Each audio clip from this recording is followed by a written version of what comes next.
Support this podcast via our Patreon and get more writerly goodness. Visit patreon.com/nanocast to join up. Welcome to NaNoWriMo Every Month. My name is J. Daniel Sawyer. I'm the author of some 20 books, 34 short stories, and numerous articles and other things, and I am your guide on this journey to use NaNoWriMo to level up to professional output levels. Welcome to The Questions, Episode 40. Today, Rob asks, you mentioned that you write on average around 1,000 to 1,500 words per hour, including cycling. Right now, about 900 to 1,000 is my peak, and I just can't seem to push past that, especially not on average. But if I could get into your range, it would be a heck of a lot easier to reach my writing goals. Right now, I grind away for 4 hours to get 2,000 words on most days. Are there methods, tips, tricks you have to increase this rate? Well, yeah, Rob, actually I do, and it's implicit in what's going to be my correction to your question. I don't write 1,000 to 1,500 words per hour, including cycling, on average in general. I average 1,000 to 1,500 words per hour, including cycling, when I'm focused. When I'm not focused, I can sit at the computer for hours and do 200 words an hour. And my stubbornness keeps me from doing the smart thing and getting up and going for a walk or getting a drink and resetting myself and then coming back and being focused. During the months that I do that, my output is substantially different from the months when I am stubborning it out at the keyboard and not being focused. So, here's some of the tips. When you find yourself grinding down, get up. Get some exercise, get some drugs, and by drugs I mean whatever your recreational drug of choice is, like caffeine. Caffeine is a neuroenhancer. Nicotine, though its delivery systems are incredibly bad for your health, is a neuroenhancer. Sugar, though it is incredibly bad for your health, is a neuroenhancer. But whether it's coffee or tea or a cigarette if you're a smoker, or a handful of M&Ms, what you want to do is you want to get up from your desk, you want to get some exercise, you want to get yourself stimulated physically so that your brain's got more activity, more blood going through, better oxygen supply, more neurotransmitters, so that when you get back down and sit down and plug in, you're working at a more effective rate. The amount of activity that a stimulated brain is capable of versus a bored brain is fantastically different. You can actually see CAT scans online side by side. The neural activation from someone who's just did 5 minutes of exercise versus someone who's been sitting for 20 minutes. Off the charts different. That's step one. Step two, have your office set up in ways that enhance rather than detract from your focus. This will vary according to your temperament. Some people cannot work in a clean office.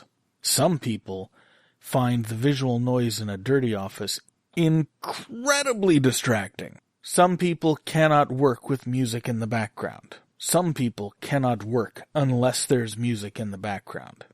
Start altering the variables of your environment. What you're trying to do is basically figure out how to, using behavioral science, goad your brain into prime operating condition. And that means controlling your physical environment and your stimulus so that your brain stays hopping and eager to play. And then also, when you're sitting down to work, focusing. Getting your head down in the story. Stop worrying about what word you're going to type next and start inhabiting that scene mentally and seeing what's going to happen next. Letting it surprise you as it spools out from your subconscious. And I know it sounds difficult and it takes a while to cultivate that skill. But you can do it. Anyone who ever played make-believe as a child, anyone who's ever done improvisational theater, anyone who's ever held an unscripted conversation can inhabit an imaginary space and watch an imaginary scene play out. And all you have to do as a writer is transcribe what's going on. Not just the dialogue, but all the sensory details, so that you paint a picture and you have a record of what went on in your head.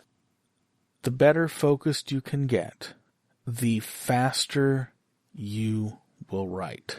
You can also play games with yourself. Word races for some people are tremendously motivating. You get on instant message or Twitter with a writing buddy, meaning another buddy who's a writer, and you say, okay, we'll see who can get the most words done in the next hour, go! And you both write, and at the end of the hour you compare your word counts. For some people, that has a tremendous payoff because it helps them get out of their own way. Because there's a short-term competition to win, they are less critical of themselves while they're writing, and so the words flow more freely.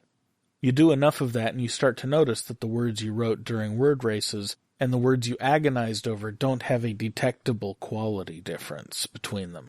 And that helps you get out of your own way, which would be the other thing you would want to work on, is getting out of your own way. It's the hardest thing we do, but it is the single biggest thing that slows all of us down. We are self-conscious about what we write, we want to do a good job, we want to have a great effect on the audience, and so we start second-guessing and third-guessing and fourth-guessing ourselves. We start hesitating about whether the right path is to the left or to the right, whether our hero should step up to the plate or whether he should slink and cower in the shadows so that he'll have a bigger payoff when he finally does step up to the plate. There's all sorts of things like that, little mind games we play with ourselves that slow us down. Other than that, it's just a matter of practice. The more you write, the faster you get, up to when you reach sort of your natural capacity, and everybody's natural capacity is different.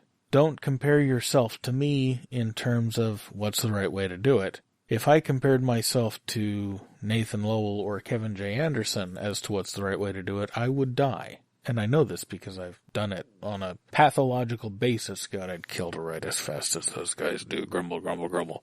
But I don't. And trying to, at best, allows me to inch in that direction. But I have no idea what my native capacity is. I've only been doing this for a decade or so. So I've got a lot of time to grow yet. And you have a lot of time to grow yet too. So work on the focus and work on getting out of your own way. And remember to get up and take breaks. Breaks are fantastic, particularly if they're short, focused breaks and they involve a lot of exercise. Good luck, and I'll see you tomorrow. NaNoWriMo Every Month is written and presented by J. Daniel Sawyer and produced by Artistic Whispers Productions. Visit our website at NaNoWriMoEveryMonth.com and leave a tip in the tip jar or join the Patreon to support this podcast. NaNoWriMo Every Month is copyright 2016 by J. Daniel Sawyer and Artistic Whispers Productions and is released under a Creative Commons Non-Commercial Attribution No Derivatives license.